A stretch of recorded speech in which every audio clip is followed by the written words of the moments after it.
Hello guys, happy great day everyone. Today is Tuesday. So ipapakita ko lang po sa inyo ang pagkain na to. Yung isda na yan, pidlayan or tuna. In English, pidlayan sa Bisaya. Iwan ko lang kung pidlayan ba yan sa Tagalog. Every time gumawa sila ng ganito po, majibos o biryani, meron talagang dry lemon. Sa atin, hindi tayo mandampot ng mga lemon na dry na or tuyo. Tuyo na kasi yung sa atin, hindi natin ginagamit. Pero dito po sa Middle East, malaki pong gamit ito. Pakikuha day ng pagkain day nandun na. Intermission muna.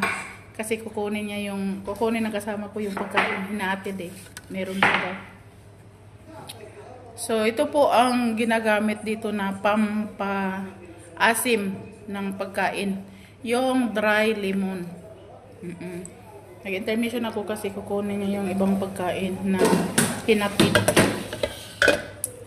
Kasi araw-araw, iba't ibang pagkain. So, takpan natin. Merong yellow rice, merong brown rice, merong majibus, merong biryani, meron ding chicken, merong beef, meron ding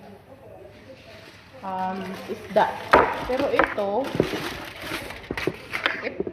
is isda yun.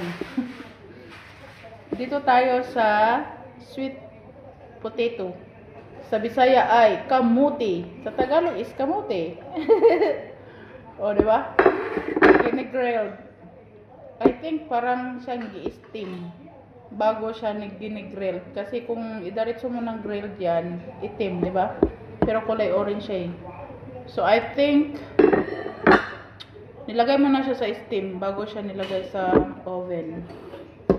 Yes. Masasarap po talaga ang pagkain dito mga guys. Oo, ito pa pizza. Ang daming cheese, doy. Oo, di ba? Sabi ko nga sa inyo, ang mga pagkain dito is libre, masarap pa. So, takpan natin to ng plastic. Tinanggal lang ng kasama ko yung foil kasi ayaw ng nanay namin na may foil. Yung pagkain kasi daw, cost of cancer po daw yun. So, meron na kayong idea ngayon. Huwag ninyong takpan po ang inyong mga pagkain while hot or warm or mainit.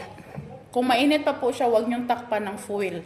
Mali po yung sa atin, natakpan ng foil para ma-preserve ang init. Hindi po yun ganun. Kasi cause po siya ng cancer. So kung matakpan nyo siya ng foil, seconds lang po yun.